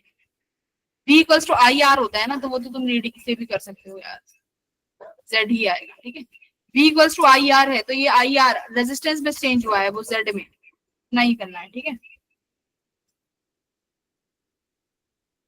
ठीक है। अब निकालना है फेस। फेस कैसे निकाल सकते हैं बेटा, देखो ये वी नॉट आर, ये अब इस वी नॉट आर को क्या लिख सकती हूँ मैं, इस V को मैं आई नॉट आर लिख सकती हूँ। V क्या है, voltage, peak voltage. Peak voltage अभी किसके बराबर आई है, देखो इस आर को यहाँ ले जाओ, आई नॉट आर हो जाएगी। इस V नॉट एल को क्या लिख सकते हैं, V equals to I R. तो I कितना है, आई नॉट, इंडक्टर के अक्रॉस रेजिस्टेंस कितना है, एक्सएल, करेक्ट, एक्सएल यही है। आई नॉट तो कॉमन है, क्या मैं ये आई नॉट हटा सकती हूँ, आई नॉट तो कॉमन है, तो मैं इसको रिमूव भी कर सकती हूँ, कोई दिक्कत नहीं। अब देखो एक्सएल और आर, इनका रिजल्टेंट क्या आया है, इन दोनों का रिजल्टेंट ही क्या है, इम्पीडेंस, जो जेड की वैल्यू आई है, बोलो दिस जेड। Yes ma'am. मान लेते हैं ये फाई एंगल पे है।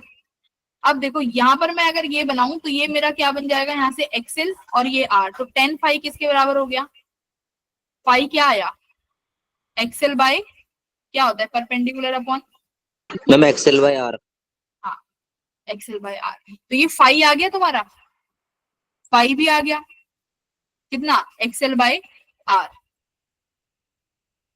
तो बस यहाँ पर हमें फाई तो निकालना था कि जो, अब मुझे बस ये बताना, मैं लिखूंगी यहाँ पर B naught sine omega T. देखो करंट की वैल्यू यही है ना, आई जो तुम्हारे सर्किट में है, सर्किट का आई है, I equals to I naught sine omega T. अब मैं तुम्हारे सर्किट का वोल्टेज लिखने जा रही हूँ, V equals to V naught sine बेटा omega T as it is.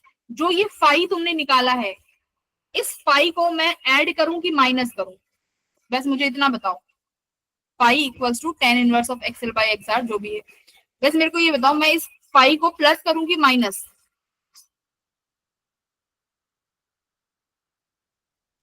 सोच के बताओ, जो सही बताएगा मतलब उसने थोड़ा सा माइंड यूज किया है। सोचो एक बार कि मैम प्लस फाई लिखेंगे कि माइनस फाई लिखेंगे, फाई निकाल लिया पर ये नहीं पता कि प्लस करें कि माइनस, सोचो सुमित बताओ क्या करेंगे। माइनस। मैम वी तो दोनों का है ना। V सर्किट का है, सर्किट Yes, का ma'am. वोल्टेज, हाँ प्लस होगा।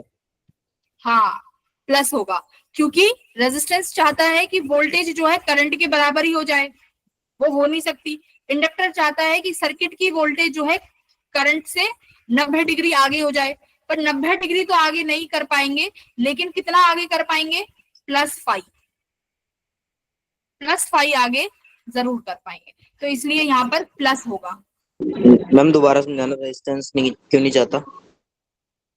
अरे रेजिस्टेंस क्या चाहता है कि वोल्टेज रेजिस्टेंस के कैसे रहे, फेस में रहे, यस मैम। वोल्टेज रेजिस्टेंस के फेस में रहे, तो वो चाहता है कि यहाँ पर फाई तो 0 ही होना चाहिए, रेजिस्टेंस तो यही चाहेगा। लेकिन इंडक्टर क्या चाहता है, फाई कितना होना चाहिए, 90 होना चाहिए। Yes ma'am. इंडक्टर चाहता है फाई 90 होना चाहिए, तो फाई जो है ना तो 0 होगा ना 90 होगा, तो कितना होगा, कुछ भी वैल्यू जो हमने यहाँ से निकाली है एक्सएल बाय आर, इतना हो जाएगा। अब बात आई कि ये प्लस करना है कि माइनस, भाई इंडक्टर चाहता है ज्यादा करना, तो वो 90 नहीं कर पाएगा, लेकिन कुछ कर देगा, 30 60 45 जो भी है। तो इसलिए याद रखना यहाँ पर प्लस फाई करोगे, ठीक है। Yes ma'am.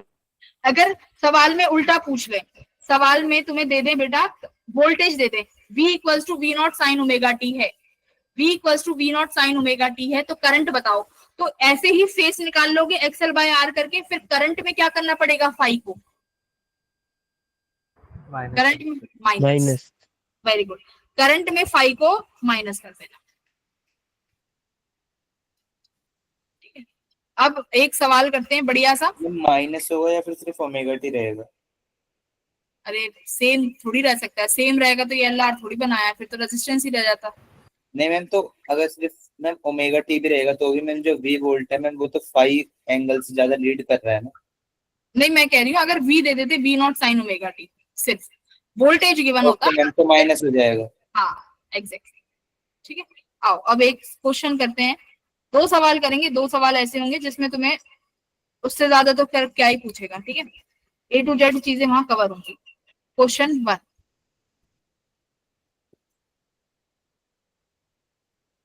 ये तुम्हारा रेजिस्टेंस है 200 ओम।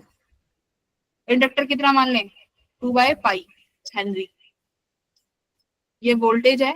अब मैं तुम्हें वोल्टेज से सवाल पूछूंगी। ठीक है, वोल्टेज दे दी तुम्हें 200 साइन 100 पाई टी। क्या क्या निकालना है, XL, impedance, peak current, fourth निकालना है किसी भी टी टाइम पे करंट आई टी। चलो निकालो।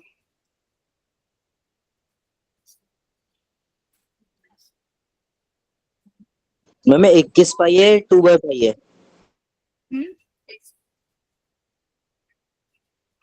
2/पाई, 2/पाई है बेटा।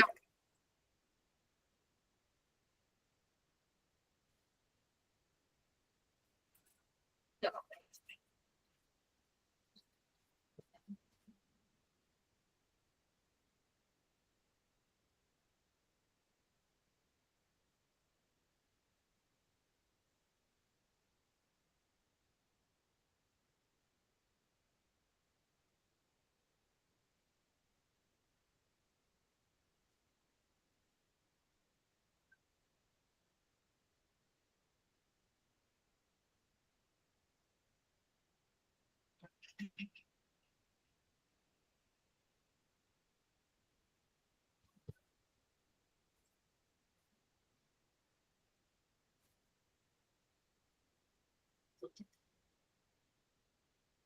एक्सेल तो निकाल ही सकते हो। हाँ ठीक है, जेड निकालो।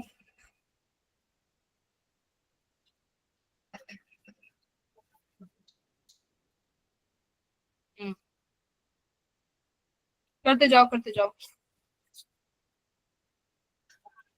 आई टी सबसे इंपॉर्टेंट है, टी समय पे करंट है, उसमें जब फेस निकलेगा तो ध्यान से करना क्या करना है। गलत नीचे ये मेरे पास। ठीक है बेटा, Z1 आ रहा है।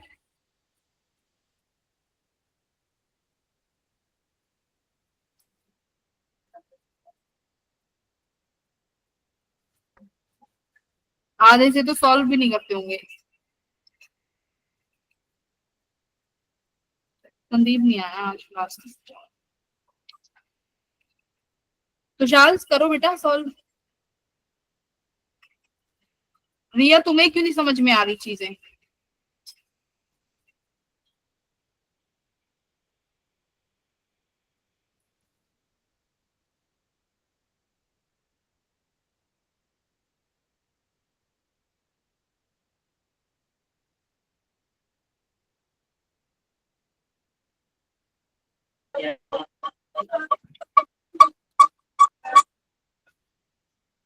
गौरव नहीं आया आज, देख ले गौरव आज भी छुट्टी कर गया ना।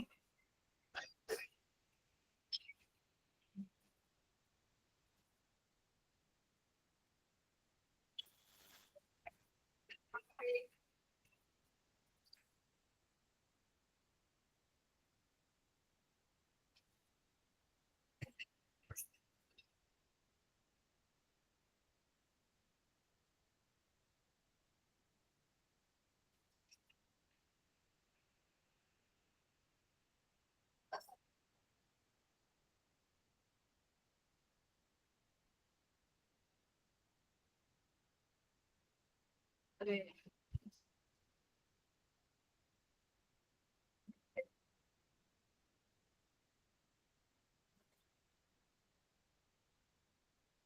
सारे चैट बॉक्स चले गए।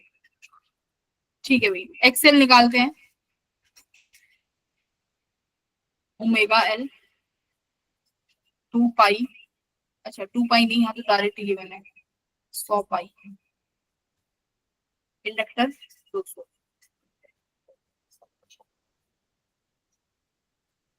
अच्छा इंडक्टर 200 नहीं है, इंडक्टर 2 बाय पाई है, 2 बाय पाई, पाई से पाई कट गया तो ये तो आ गया डायरेक्ट। ठीक है, जेड निकालना है। जेड क्या होगा, R square plus X square L, Z equals to R 200 4 अब प्लस इंडक्टर कितना हो जाएगा, अच्छा इसको 200 200 ही कर लो ना, क्या ये भी 200 का स्क्वायर, इंडक्टर भी 200 का स्क्वायर, तो कितना हो जाएगा भाई 200√2। हाँ यस मैम 200√2। ठीक है। अब बात आई पीक करंट, तो पीक करंट यानी आई नॉट किसके बराबर होगा, वी नॉट अपॉन जेड, नीचे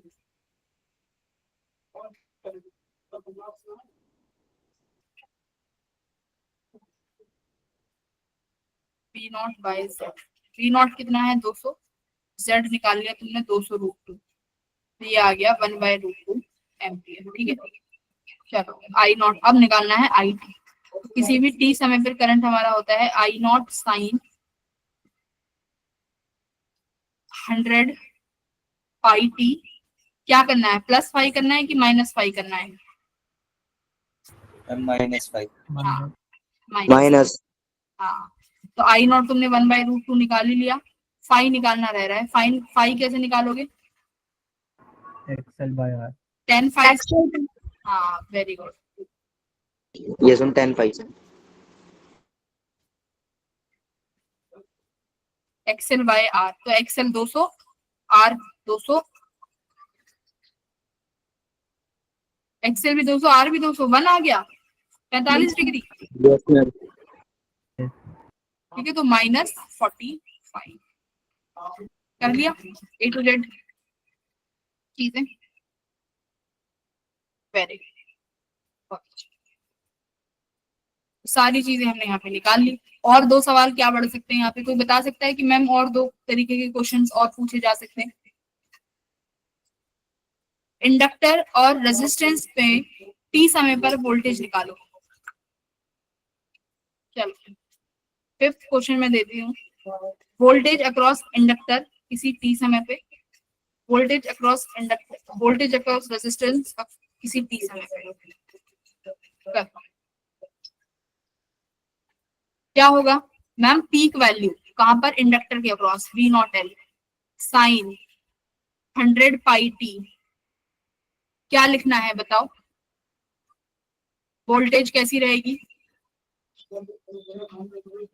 करंट देखो, करंट निकाल लिया तुमने 100 आई इक्वल्स टू कितना आया 100 पाई टी -45 डिग्री, ये करंट तुम्हारे इस इंडक्टर में जाएगा 100 इतना, तो ये वोल्टेज क्या चाहेगी इंडक्टर के अक्रॉस, -45 से कितना ज्यादा होना चाहिए, +90, यही होगा, करंट से कंपेयर करोगे ना, क्योंकि इंडक्टर के अक्रॉस जो करंट जाएगा ये तुम्हारा, ये जो करंट गिवन है जो तुमने यहाँ पे निकाला है, मैं हाईलाइट भी कर देती हूँ,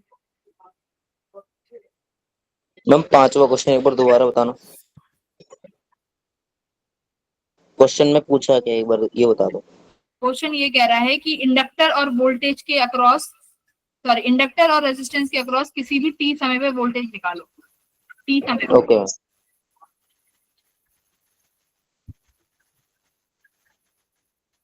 तो ये ठीक है भाई, करंट की वैल्यू तुमने निकाल ली 100 पाई टी -45 है, तो इंडक्टर क्या जाता है मेरे अंदर 90 डिग्री ज्यादा होना चाहिए करंट से, तो 90 ज्यादा, रेजिस्टेंस क्या जाता है वी नॉट आर साइन जैसा करंट का फेस है एज इट इज आ जाएगा -45 डिग्री। बात आई कि वी नॉट एल और वी नॉट आर निकालने, निकालो वी नॉट एल निकालो और वी नॉट आर निकालो, वी नॉट एल कितना होगा आई नॉट अपॉन एक्सएल और वी नॉट आर कितना हो जाएगा I naught upon R, v equals to I R होता है, यस मैम। एक्सएल और ये आई नॉट आर निकाल लोगे, आई नॉट तो निकाल ही लिया 1/√2, एक्सएल भी निकाल लिया 200, ये लो रेजिस्टेंस भी कितना निकाल लिया, रेजिस्टेंस 200 और करंट कितना है √2, कुछ गड़बड़ तो नहीं करी, 1/√2 एक्सएल आरसी में, ठीक है। V = IR, दोनों के क्रॉस स्वयं वोल्टेज आ गई, ठीक है फ्रेंड्स, क्या दिक्कत। अगर मैं तुमसे कहूं कि इंडक्टर और रेजिस्टेंस के अक्रॉस IT निकालो किसी भी टाइम पे, है, अगर मैं यहाँ पर तुमसे, ये 5th 6th है, 7th 8th और देखो इसमें और क्या ऐड कर सकते हैं, 7th 8th में और ऐड कर देती हूँ। 7th 8th मैं कहती हूँ बेटा करंट निकालो किसी भी टी समय पे, कहां पर, इंडक्टर के अक्रॉस, करंट निकालो किसी भी टी समय पे रेजिस्टेंस के अक्रॉस, बोलो, नहीं कर सकते। मैम IT में ये 90 नहीं आएगा बस, और इसमें भी 90, मतलब इसमें भी I नॉट साइन 100 पाई -45 ही आएगा। रेजिस्टेंस में क्या हो जाएगा, रेजिस्टेंस में I naught R as it is, और ये तुम्हारा ये आई नॉट हो जाएगा, लेकिन ये क्या रहेगा, फेस सेम रहेगा, correct, as it is phase आ जाएगा। रेजिस्टेंस में तो दिक्कत लेनी ही नहीं। वोल्टेज में क्या, करंट में क्या करना होगा, इंडक्टर के अक्रॉस 90 डिग्री को प्लस 90 डिग्री हट जाएगा, 90 डिग्री हटाना पड़ेगा। Yes ma'am. तो अब तुमसे ये कुछ भी पूछ ले तुम आराम से निकाल सकते हो। IT निकाल लिया, VT निकाल लिया, सर्किट का करंट निकाल लिया, सर्किट का फेस निकाल लिया, बोलो समझ में आ गया। नहीं, एक बार स्लाइड मत हटाना अभी, 2 मिनट। हाँ स्लाइड पे 8 सवाल, एक ही इतने से क्वेश्चन में 8 सवाल बन गए। ऐसे ही किसका हो जाएगा, RC का। अब मुझे लगता है तुम RC खुद भी कर सकते हो। RC में क्या हो जाएगा, करंट 90 डिग्री लीड करेगा, राइट, तो वहां पर जो फाई यहाँ पर तुम माइनस कर रहे हो, वहां पर वो फाई करंट में ऐड करोगे, +5, बस यस मैम। बस हो गया सर्किट। और LCR जब पढ़ेंगे तो अगर तुम ये पढ़ लोगे तो LCR में तो फिर कुछ है ही नहीं। राहुल की एक्सप्रेशन से क्लास कितने बजे खत्म होती है तुम्हारी, 45। मैम 45 45 45 मिनट में, ठीक है।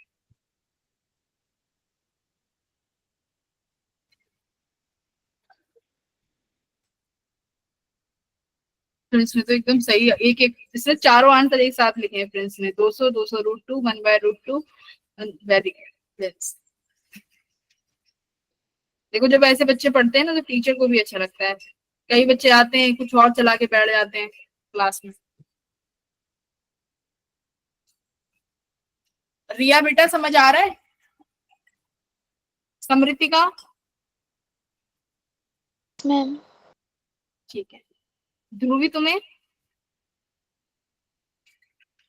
ध्रुवी आपको,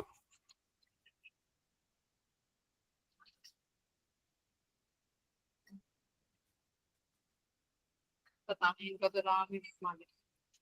चलो फिर आता है अपना RC सर्किट, RC भी कर ही लेते हैं मेरी मानो तो, ठीक है, फिर इसके क्वेश्चंस लगा लेना।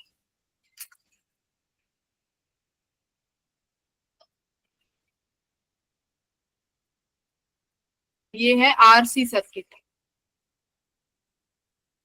याद रखना ये AC में कर रहे हैं हम लोग, DC में नहीं कर रहे ये सारी चीजें।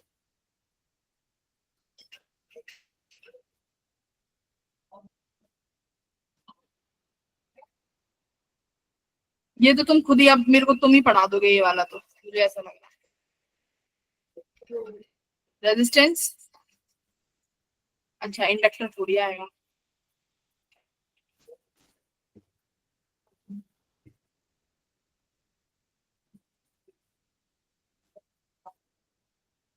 ठीक है, इस resistance R, capacitance C, circuit में फिर से करंट ले लेते हैं, वही जैसे सेम लिया था, I not sine omega T, same चीजें सेम एज इट इज करना है जैसा अभी तक करते आए, ठीक है।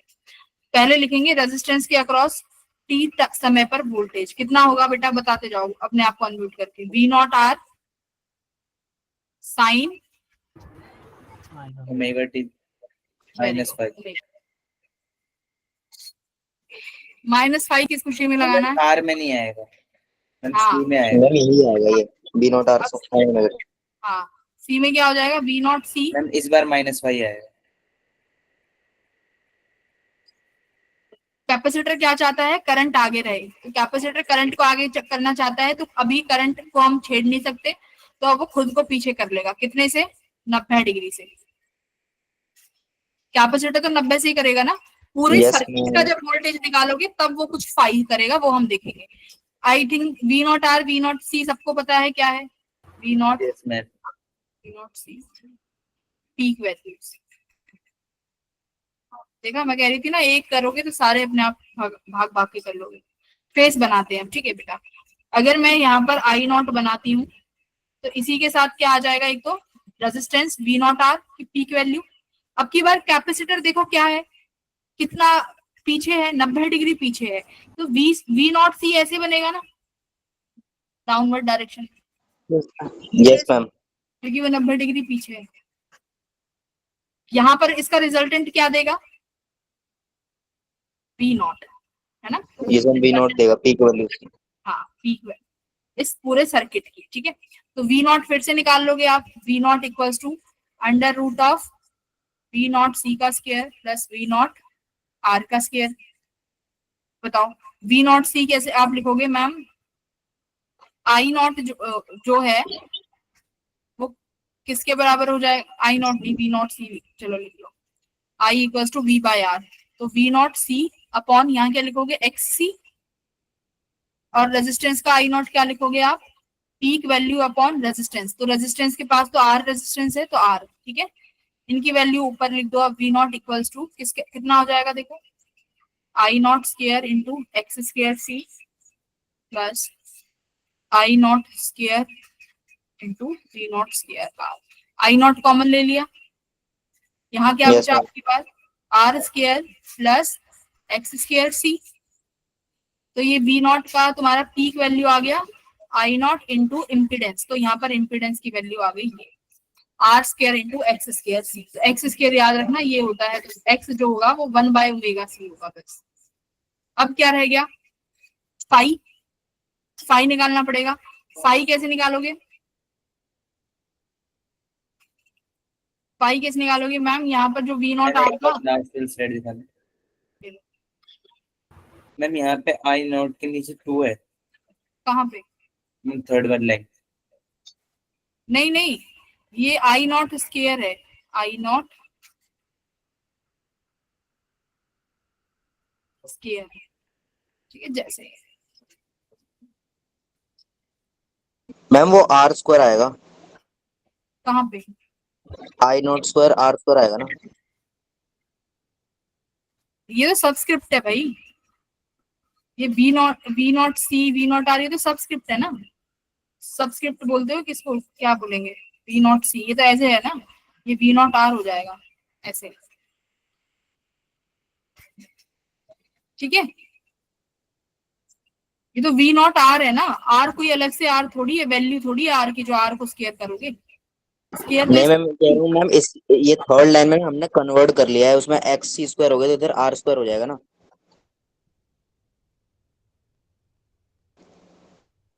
कैसे मैम तभी तो मैम मैम सही थर्ड लाइन में ना तभी आर स्क्वायर आएगा, तभी तो नीचे R square plus X square बच गया, आई बाहर ले ले तो उधर वी नॉट नहीं आएगा, आर स्क्वायर आएगा।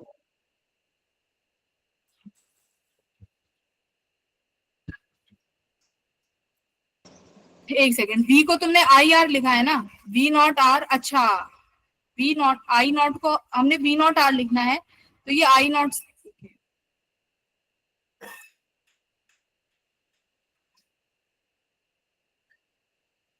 देखो ये वी नॉट है तो वी होगा I naught square into R square, बस अब ठीक है, यस मैम। ठीक है, ओके सॉरी।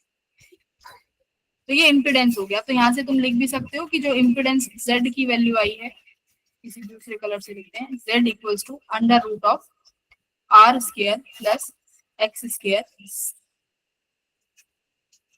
पीक वोल्टेज तुम्हारे पास सर्किट में, सर्किट का जो पीक करंट है I naught V naught upon Z, ठीक है, वी नॉट जो है आई नॉट जेड के बराबर है।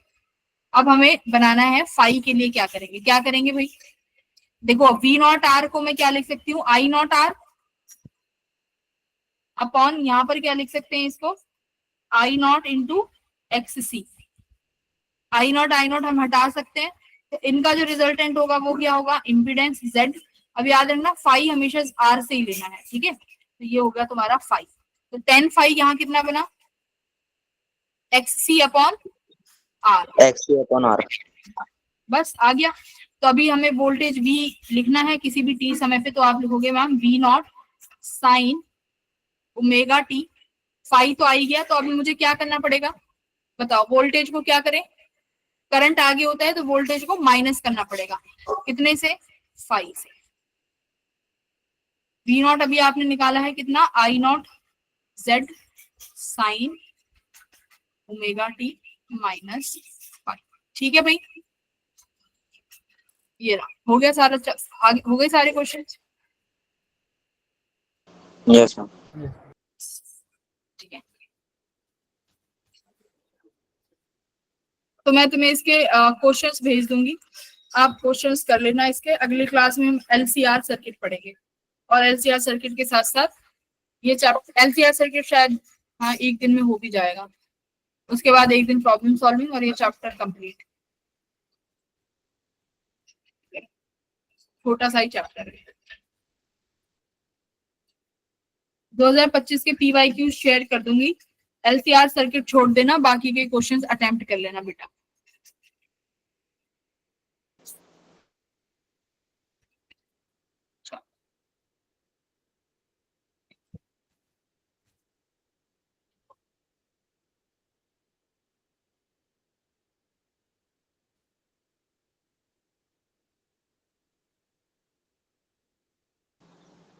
Thank you ma'am.